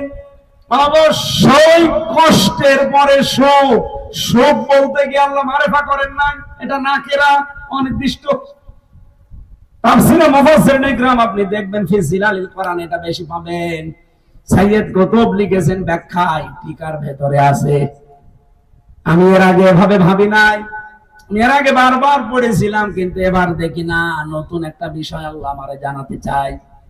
দুনিয়াতে যদি সত্যি কেউ একটা কষ্ট সহ্য করে, এরপরে নাকেরা অনির্দিষ্ট হাজার হাজার সুখ আপনার জন্য আল্লাহ অপেক্ষা করাচ্ছে। কিন্তু কষ্টটা হওয়া লাগবে তিনটা কারণে। হাসিনা সহ যারা পালিয়ে গেছে তারাও কিন্তু কষ্ট পেয়েছে। কি কথা বলছে না? এত কিছু সাজানো গোছানো বাগান রেখে যারা চলে গেল তারা কষ্ট পায়নি? পাইছে। মানে আপনি একটা বাড়ি ছেড়ে যেতে চান না, আর ভূমি প্রতিমন্ত্রী 620টা বাড়ি ছেড়ে চলে গেছে, তার কষ্ট হয়নি? কষ্ট হয়েছে, কিন্তু এই কষ্টের পরে আল্লাহ সুখ দেবে এই কথা কোরআনে নেই। কষ্ট হওয়া লাগবে কয়টা কারণে? আরো জোরে বলেন। আরেকবার আপনি দেখেন তো আপনার ভেতরে আছে কিনা। আপনার দুনিয়াতে যদি কষ্ট হয় আল্লাহর জন্য, রাসূলের জন্য, আর মানবতার জন্য, এই তিনটা কারণে যদি কেউ একটা কষ্ট দুনিয়ায় সহ্য করে, যেহেতু উসরুন এর আগে আলিফ লাম মা, একটা কষ্টের সাথে সাথে ইসরা, আল্লাহ আপনাকে কমপক্ষে 70টা সুখ দুনিয়ার জীবনে দেখাবে। এটা আজ বাস্তব প্রমাণ। আগস্টের 5 তারিখের আগে যারা ইসলামের জন্য, রাসূলের জন্য, মানবতার জন্য একটা একটা করে কষ্ট সহ্য করেছে, তাদের সুখের দুয়ার গুলো আল্লাহ এখন সব উন্মুক্ত করে দিয়েছে, আরো দেবে। কিন্তু যারা অবৈধভাবে একটা সুখ ভোগ করেছেন, এদিকে থাকেন, একটা সুখ যারা অবৈধভাবে ভোগ করেছেন, আল্লাহর কসম এই একটা সুখ অবৈধভাবে ভোগ করার কারণে 70টা অপমান আপনার সামনে রেডি হয়ে আছে। এই 15.5 বছরে যারা এমপি ছিলেন, আপনি নিজেও জানতেন যেটা এমপি না, এই আর কি। কিন্তু এমপি হয়ে অবৈধ সুখ আপনিও নিয়েছেন। এমপি হওয়ার পর একটা সুখ লাগে না? একটা আনন্দ লাগে না? এই আনন্দটা, এই সুখটা কি বৈধ ছিল না অবৈধ ছিল? কারণ আপনি তো আমার ভোটে এমপি না, আপনি তো জোর করে এমপি, বিনা ভোটে এমপি, আপনি তো রাতের এমপি, ডিক্লেয়ার দিয়া এমপি। এইরকম এমপি হয়ে যতগুলো সুখ পেয়েছেন 15.5 বছরে, এক একটা সুখের জন্য 70টা করে অপমান আপনার সামনে রেডি হয়ে আছে। হাসিনা যত সুখ পেয়েছে 15.5 বছরে, যদি 100টা সুখ অবৈধ সুখ পেয়ে থাকে, 100টা অবৈধ সুখের জন্য 70 দিয়ে গুনবেন, কত অবৈধ, কত দুঃখ, দুর্দশা, অপমান তার জন্য অপেক্ষা করছে বলেন। এটা কোরআনের আয়াত, মিথ্যা হবে। এই জন্য আগস্টের 5 তারিখের পর থেকে পর্যন্ত বহু ষড়যন্ত্র করেছে, একটাও ঢোকে টিকে নাই। কারণ এগুলো আল্লাহ টিকাবে না। আপনি যা অবৈধ সুখ পেয়েছেন, এই সুখের জন্য এক একটা সুখে 70টা করে অপমান আপনার কপালে দুনিয়ায় আল্লাহ দেখাবে। এরপরে বলুন, এবার যারা যারা পেয়েছেন তারা হিসাব করে বলেন। এই পাতিনাটা থেকে শুরু করে একেবারে পালানো পর্যন্ত সবাই কিন্তু সুখ পেয়েছিলেন। এটা কি বৈধ ছিল না অবৈধ? যতটুকু পেয়েছেন অতটুকু অশান্তি পাবেন। একটার জন্য কয়টা? আমি মনে হয় এগুলো সব বানাচ্ছি, বানালে এসব মানুষ আমার ছেড়ে যায়, এক কোণে হাতে বেঁধে না। আমার মনে হয় ওয়াজ আপনি বুঝে ফেলেছেন, এরপরেও যদি কেউ না বোঝার ভান করে থাকে, এদিকে আসে, কানের নিচে এমন জোরে দুইটা দেবো, সব টের পেয়ে যাবে। অবৈধ সুখ ভোগ করবেন আপনি, আর অবৈধ সুখের জন্য এখন 70 টাকার অপমান দিতে চাবেন না? মানে কষ্ট আপনারও হয়, কিন্তু আপনার কষ্ট আল্লাহর জন্য না, রাসূলের জন্য না, মানবতার জন্য না। আপনার কষ্ট হচ্ছে এখন আপনার নিজের এই অবৈধ সুখের কারণে। বাইরের দেশগুলোয় কয়েকদিন আগে মালয়েশিয়া, সিঙ্গাপুর, থাইল্যান্ড, এই দেশগুলোতে যে দেখি শয়তানরা সব হোটেলে থাকে, সাহেব পাড়ায় থাকে না। দুইজন পেয়েছিলাম, বলছে কি এখানে? বলছে হুজুর আগেই পালিয়েছি। কেন? সাহেব পাড়ায়, ওখানে থেকে মায়ের খাবো। ওই জায়গায় গেলে জনগণ ঠিকই মেরে ফেলবে আমাদের, যা করেছি। এখন আফসোস করে লাভ আছে? অবৈধ সুখ পেয়েছিলেন, ধরাকে সারা জ্ঞান করতেন। এই 15.5 বছরে গোপন মিটিং হচ্ছে এই নাম দিয়ে, কত মানুষকে আপনি ধরিয়ে দিয়েছেন, জেল খাটিয়েছেন, জীবন নষ্ট করেছেন। আজকে তার ফল পেয়েছে কৃষক লীগ আর ছাত্র লীগ। 5 জন গোপন বৈঠক করার জন্য ধরা পড়েছে আজকে। একজন বলছে আহা কি আনন্দ আকাশে বাতাসে। আসলে দেখেন, আগস্টের 5 তারিখের আগে এটা ছিল ইসলাম পন্থীদের উপরে, এখন উল্টিয়ে ওইটা গেছে ওদের উপরে। আর ওইটা কি যেমন তেমন ভাবে গেছে? আমাদের উপরে গেছে। শয়তানও বিশ্বাস করতো না, আপনার উপরে যা যাচ্ছে শয়তান না, এ দুনিয়ায় সবাই এখন বিশ্বাস করে যে আপনারা অবৈধ। এক কথা বলেন এখন। এই জন্য আমরা চাচ্ছি এই অবৈধ জিনিস যেগুলো আছে এগুলো যেন না থাকে, এগুলো সংস্কার করে পাল্টিয়ে ফেলে। যারা বারবার বলছে নির্বাচন নির্বাচন নির্বাচন, আমরাও চাই।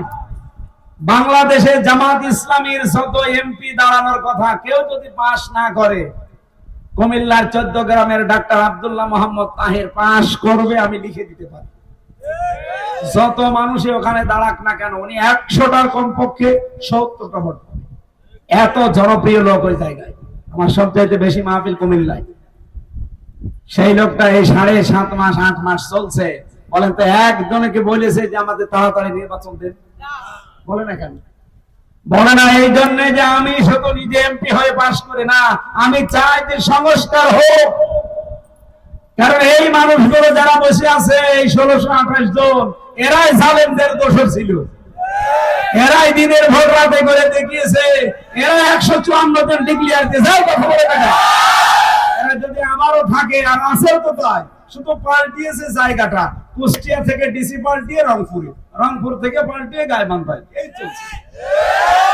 আমরা চাই 2732 জন মানুষ বিদায় নিয়েছে, এদের জীবনের মূল্য আছে। ওরা যেহেতু বৈষম্য দূর করার জন্য জীবন দিয়ে গেল, এর বড়ও যদি বৈষম্য থাকে, এতদিন যারা বৈষম্যের শিকার হয়েছিল তাদেরকে নিয়ে আসে। এই মানুষগুলো যেহেতু জালেম অথবা জালেমদের দোষর, সব পাল্টান, এগুলো সংস্কার করে এই জায়গায় এতদিন পর্যন্ত যে মানুষগুলো এসটি হয়েছিল তাদেরকে নিয়ে এসে বসা। এক কথা বলছেন না কেন? তাহলে দিনের ভোট আর রাতে হবে না।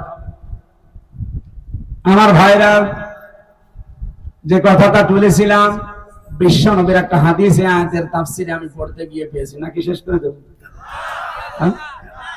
12টা 1 বাজে, এত রাত পর্যন্ত কথা বলে আমি ঘুমাবো না। এত লোক দোয়া করার জন্য বসে রয়েছে। কি আপনারা দোয়া করার জন্য বসে নাই? দোয়া করার জন্য বসে রয়েছে।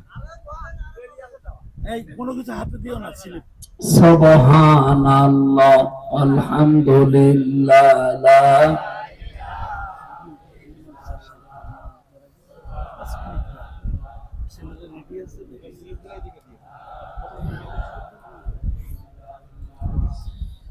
আসলে কথা 1 ঘন্টা করে এখন বলি, বেশি বলি না। সেদিন ছেলে আমারে বলছিল যে এত কথা বলার কি দরকার? পৃথিবীতে সবচাইতে বেশি বক্তব্য দিয়েছে সর্বশ্রেষ্ঠ মানুষ যিনি, মুহাম্মাদুর। ওনার জীবনের সর্বশেষ বক্তব্য খুব বেশি 27 মিনিট। 27 মিনিটে বিদায় হজের ভাষণে এত কথা বলেছিলেন, কিয়ামত পর্যন্ত মানুষের 27 মিনিট নিয়ে গবেষণা করছে, ফুল কিনারা পাচ্ছে না। আর আমরা এমন বোমবাস্টিক মার্কা হুজুর, 27 ঘন্টা চলে যায় আমাদের কথা শেষ হয়, কারণ আমাদের কথাতে কোনো মাল নেই। এক কথা বুঝে না, আমি যে কথা বলেছি অন্তত কিছু মাল পাওয়া গেছে, কি কিছু পাওয়া যায়নি? আপনি সুখ ভোগ করবেন, করেছেন যারা, পুড়িয়েছেন তারা। আর যারা কষ্ট পেয়েছেন আল্লাহর জন্য, রাসূলের জন্য, মানবতার জন্য, তাদের দিন এখন আসতেছে। মা ওয়াদ্দাআকা রাব্বুকা ওয়া মা ক্বালা, হে নবী আপনাকে আমি ছেড়ে দেইনি, আপনার প্রতি আমি অসন্তুষ্ট না। ওয়ালাল আখিরাতু খায়রুল লাকা মিনাল উলা, সামনে আপনার দিন আসতেছে, আগে যা দিন কাটিয়েছেন সামনের দিনগুলো আপনার জন্য আরো উত্তম, আরো ভালো। সেই ব্যবস্থা আল্লাহ সামনে আমাদের দেখাবে ইনশাআল্লাহ। চাই করেছি, এর জন্য যদি এক একটা কষ্টে 70টা করে শান্তি, সুখ, সমৃদ্ধি, কল্যাণ আল্লাহ দেয়, এ বাংলাদেশে ইসলাম কায়েম হয়ে যাবে ইনশাআল্লাহ। কিছু রামবাম হয়তো বাধা দেবে, রামবামদের বাধা আর কাজে লাগবে না, কারণ 100 জনের 66 জন মানুষ এখন চাচ্ছে দেশে ইসলাম কায়েম হোক। আগস্টের 5 তারিখের আগে চাইতো মাত্র 100 জনের 15 জন, আর এই 7.5 থেকে 8 মাসের ব্যবধানে এখন 100 জনের 66 জন মানুষ ইসলামের দিকে অলরেডি ঝুঁকে পড়েছে। কেন? কারণ এই যে সমস্ত মানুষগুলো কষ্ট সহ্য করেছে, একটা ওনাদের কষ্টের জন্য শোক দেওয়া হবে কতটা? 15 বছরে কম কষ্ট পেয়েছে তারা? এ মাওলানা জুলফিকার আলী কতদিন বাড়ি ঘুমাতে পারে না, আর আমি তো 3 বছরই কাটিয়ে আসলাম ফাঁসির কন্ডেম ছেড়ে। তাহলে এক একটা দিনের কষ্টের জন্য 70টা দিনের শান্তি আল্লাহ যদি দেয়, না দেবে না? না দিলে তাহলে আয়াতগুলো কি হবে? ইন্না মা'আল উসরি ইসরা, অবশ্যই আল্লাহ দেবে। এখন আমার বিশ্বাস আল্লাহ আমাদেরকে দেখাবেন। যে হাদিসটা বলার জন্য আয়াতের সাথে রিলেটেড, একটু ভালো করে খেয়াল করেন তো। আল্লাহর নবীর সাহাবী হযরত আবু যর রাদিয়াল্লাহু তাআলা আনহু, তিনি নিজের বাড়ি থেকে নবীজির বাড়ি পর্যন্ত প্রায় 83 কিলোমিটার দূর, এত দূর থেকে তিনি আসলেন। বিশাল একটা লম্বা হাদিস তিনি বর্ণনা করলেন। নবীজির কাছ থেকে শোনার পর যাবার সময় বললেন, হে নবী, বারবার আসা যাওয়া আপনার কাছে আমার সম্ভব হয় না, আমি সব সময় আসতেও পারি না, তবে আমি যখন এসেছি বিশাল কথা আপনার কাছে আজকে শুনলাম, এত কথা আমার মনে রাখা সম্ভব না, আমি বাড়ি চলে যাচ্ছি। আপনি এমন কিছু কথা স্পেশাল ভাবে আমারে বলেন যেগুলো আমি দুনিয়ায় মেনে চলতে পারলে জান্নাতি হতে পারি। সুবহানাল্লাহ বলতে পারেন না? এবার নবীজি তাকে যে উপদেশগুলো দিলেন, এটা কি শুধু আবু যরকে না, আমরাও আছি? বলেন বলেন। এখানে এখন যে ওয়াজটা হচ্ছে এটা আপনার জন্য, আমার জন্য। বিশ্বনবী ডাক দিয়ে বললেন, ও সিকা বিতাকওয়াল্লাহ, হে আবু যর, তোমাকে আমার প্রথম উপদেশ, তুমি তাকওয়া অবলম্বন করো। কি বলেন বলেন? তাকওয়া কি? তাকওয়ার মিনিং আমি পেয়েছি 4টা। কেউ যদি বলে যে আমি তাকওয়াবান হয়ে গেছি, 4টা বিষয় তার জীবনে থাকা লাগবে। আল খাউফু মিনাল জালিল, আল আমালু বিত তানজিল, আল কিনায়াতু বিল কলিল, আল ইস্তি'দাদু লিয়াউমির রাহি। কয়টা বললাম? আল্লাহকে যেভাবে না দেখে বিশ্বাস করি, অথবা না দেখে ভয় করা লাগবে, আল্লাহর কোরআন অনুযায়ী আমল করা লাগবে, অল্পে তুষ্ট হওয়া লাগবে, আর আখিরাতের পুঁজি তৈরি করার জন্য সচেষ্ট হওয়া লাগবে। এই 4টা জিনিস যার ভেতরে পাওয়া যাবে, তার ভেতরে তাকওয়া পয়দা হয়েছে বলে বোঝা যাবে। নবীজি বললেন, তুমি তাকওয়া অবলম্বন করো। সাহাবী বলেন, হে রাসূল, তাকওয়া অবলম্বন করো, এর আগেও আমি শুনেছি, তাকওয়া অবলম্বন করলে কি হবে? নবীজি প্রথমে বললেন, ফাইন্নাহু আযয়ানু লিআমরিকা কুল্লিহি, এই পৃথিবীতে যত কাজ তুমি করবে, তাকওয়া অবলম্বন যদি করতে পারো, তাহলে সব কাজের ভেতরে আল্লাহ সৌন্দর্য দিয়ে দেবে। সুতরাং আমাদের কাজ কারবার যদি আমরা সৌন্দর্য মণ্ডিত করতে চাই, তাকওয়ার বিকল্প কিচ্ছু নেই। যে কোনো কাজে হাত দিলে কাজটা সৌন্দর্য মণ্ডিত হবে, যদি ভেতরে কি থাকে? তাকওয়া থাকে। 2 নম্বরে তিনি বললেন, কুলতু জিদনি ইয়া রাসূলুল্লাহ, হে আল্লাহর নবী, হে রাসূল আপনি আমাকে আরেকটু কিছু বলেন। এটা তো আমি মানলাম, বুঝলাম। বিশ্বনবী ডাক দিয়ে বললেন, আলাইকা বিতিলাওয়াতিল কোরআন ওয়া যিকরিল্লাহি আযজা ওয়া জাল্লা। তুমি নিজের প্রতি ফরজ করে নিবা, দুনিয়াতে যতদিন বেঁচে আছো কোরআন তেলাওয়াত ছাড়বা না। এই কোরআন তেলাওয়াত করা, কোরআন পড়া, এটার জন্য আপনাদের এই মাদ্রাসা নাকি অন্য উদ্দেশ্য দিয়েছে? যিকরিল্লাহ আযজা ওয়া জাল্লা, আল্লাহর জিকির তুমি ছাড়বা না। এই দুইটা জিনিস নিজের জন্য একেবারে অত্যাবশ্যক করে নাও। সাহাবী বলেন, হুজুর এই দুইটা যদি করি আমার কি লাভ হবে? বিশ্বনবী বলেন, এই দুইটা কাজ করলে ফাইন্নাহু যিকরুল্লাকা ফিস সামা ওয়া নূরুল্লাকা ফিল আরদ। তোমার আলোচনা আমার আল্লাহ নিজে আসমানে করবে। আজ ডক্টর মোহাম্মদ ইউনূস প্রধান উপদেষ্টা, উনি যদি আমার আলোচনা মন্ত্রী পরিষদে বসে বসে 10 মিনিট করে, আমি কি আর আমি থাকবো? দারোগা আমারে বলেছে চাচি, আমি কি আর মানুষ আছি? বাংলাদেশে একজন প্রধান উপদেষ্টা যদি আমার নামে 10 মিনিট আলোচনা করে এবার মন্ত্রী সভায়, তাই যদি আমার আনন্দ দেখে কে? আর পৃথিবীর সব কিছুর উপরে যিনি মহান আল্লাহ আপনাকে নিয়ে তার ফেরেশতাদের সামনে আলোচনা করছে। যদি দুনিয়ায় কোরআন তেলাওয়াতে থাকতে পারেন আর যদি আল্লাহর জিকিরে আপনার জীবনটা নিমজ্জিত রাখতে পারেন। 2 নম্বরে ওয়া নূরুল্লাকা ফিস সামা নূরুল্লাকা ফিল আরদি, জমিনে আপনি যতদিন চলবেন ফিরবেন আপনার সামনে একটা অজানা আলো আল্লাহ দিয়ে দেবে, ওই আলোর নাম কোরআন। 3 নম্বরে সাহাবী বলেন, বলতো সিদনি ইয়া রাসূলুল্লাহ, হে নবী আপনি আমাকে আরেকটু কিছু বলেন। বিশ্বনবী বলেন, আলাইকা বিতুলিস সামতি, তুমি নিজের প্রতি এটা ফরজ করে নাও যে বেশি সময় আমি চুপ থাকবো। এটা আমাদের ভেতরে নেই। আমরা কথা বলতে আরম্ভ করলে আমার মনে হয় ওর চাইতে বক্তা এই দুনিয়ায় আর কেউ নেই। এই চার দোকানে যান, দেখেন এখনো অনেকে গ্যাস আছে, 100টা কথা বলে 98টা মিথ্যা কথা। এরকম মানুষ দেশে নেই। চুপ থাকবে, অনর্থক কথা কাজ যেগুলো দরকার নেই। এই যে সেলফি তোলে অনেকে, আমার বিরক্ত লাগে। কেন সেলফি তোলা লাগবে? কি দরকার আপনার এই ছবিটা তোলা? কোন দরকার আছে? বলে না আমি স্মৃতি। কিসের স্মৃতি? এখন মরে গেলে তো আপনার স্মৃতি থেকে আমি হারিয়ে যাব। আরে স্মৃতি রেখে আমার কোনো লাভ আছে? এটা অনর্থক কাজ। অনেকে ওমরায় যাওয়ার সময়ও দেখি সেলফি তুলে ছেড়ে দেয় যে আমি ওমরাতে যাচ্ছি। একে ওমরা বলে না সেলফি ওমরা বলে? সেলফি ওমরা। আশা করছি আপনি এটা বুঝে ফিরেছেন। সাহাবী ডাক দিয়ে বললেন, হে নবী আমি যদি বেশি সময় চুপ থাকি তাহলে এর উপকার কি? বিশ্বনবী বলেন, ফাইন্নাহু মাতরাদাতুন লিশাইতান ওয়া আউনুল্লাকা আলা আমরি দীনিকা। এই পৃথিবীতে শয়তানের ওয়াসওয়াসা থেকে তুমি বেঁচে থাকতে পারবে। আর তোমাকে আমার আল্লাহ দিনের যত কাজ আছে এই কাজে তোমাকে আল্লাহ সাহায্য করবে। সুবহানাল্লাহ বলতে পারবেন না? এখানে চুপ থাকা এটা যে কত বড় একটা নিয়ামত, সবাই থাকতে পারে না। মানসমাতা নাজা, যারা চুপ থাকে তারা নাজাতের পথ পায়।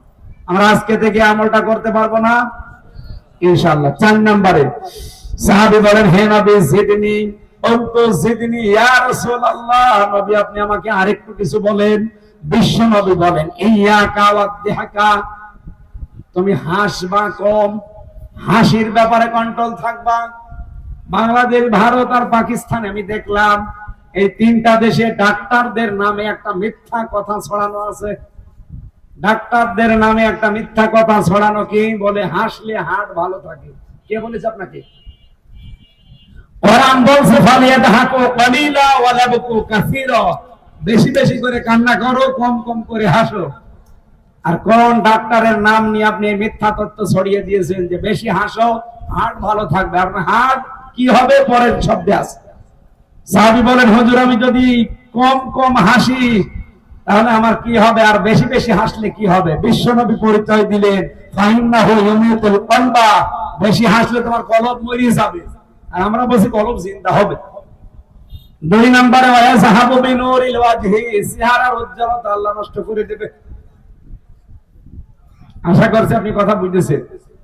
এখন থেকে হাসি কন্ট্রোল করা লাগবে, হাসলে তাবাসসুম হাসি আসবে, মিষ্টি আসবে। বিশ্ব নবী বলেন, আমি যা দেখি তোমরা যদি দেখতে পারবে জীবনে কোনোদিন অট্ট হাসি দিতে না।